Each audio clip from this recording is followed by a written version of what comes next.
yana doimgidek biz birovni aybini to'g'rilab berishimiz kerak. Lekin bo'lsalar Apollon diskimiz вообще qiyshiq. Bunga patchnik qo'yilgan. O'shandan keyin shu ovoz chiqqanda baraban shildirib olasizlar, tushunib yuborgan. Bu barabanni nima deyishga hayronman. Buni qaraydi. Mana bu joyga qo'yamiz. Bilyaptimi? O'ta ham ahvol og'ir. Endi mana bu narsani bilmadim nima qilish kerak. Bu narsaga aql yetmayapti. Ko'rsizlar mana. O'ta ham katta. Asosiy mana bu narsa stupidsa qiyshiqligini aytadi. Mana bu Apollon disk qiyshiqligini aytadi.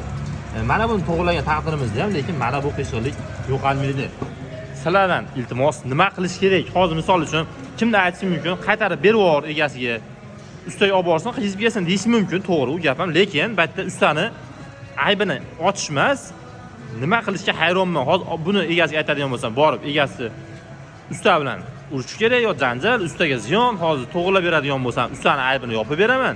Lekin balon baribir qiyshiq aynaladi. Men kalam qatib qoldi, bunaqa ish rosa ko'payib ketdi. O'tgan safar aytsam, ustaning aybini ochma, u qo'l bu qo'l aybini yopishimiz kerak dedi. To'g'ri, biz aybini yopamiz. Lekin bu ham pul sarflagan, bu ham rasxod qilgan. Hozir Apollon disk to'g'ri qilib berishim mumkin, lekin balon qiyshiqligini to'g'rilab bera olmayman-ku.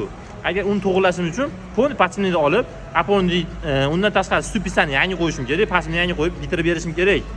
O'shinga iltimos, kommentariy yozib qoldiringlar. Nima qilishga men kallam o'shim. Nima qilishni bilmayapman. O'tayam mana bu qiyshiqlik ko'pda akalar. Kishi o'ynab tashlayapti. Buni to'g'rilab berishim mumkin, lekin men ichkaridagini to'g'rilamayman, nima? Nima deyishga hayronman. Kommentariy yozib qoldiringlar.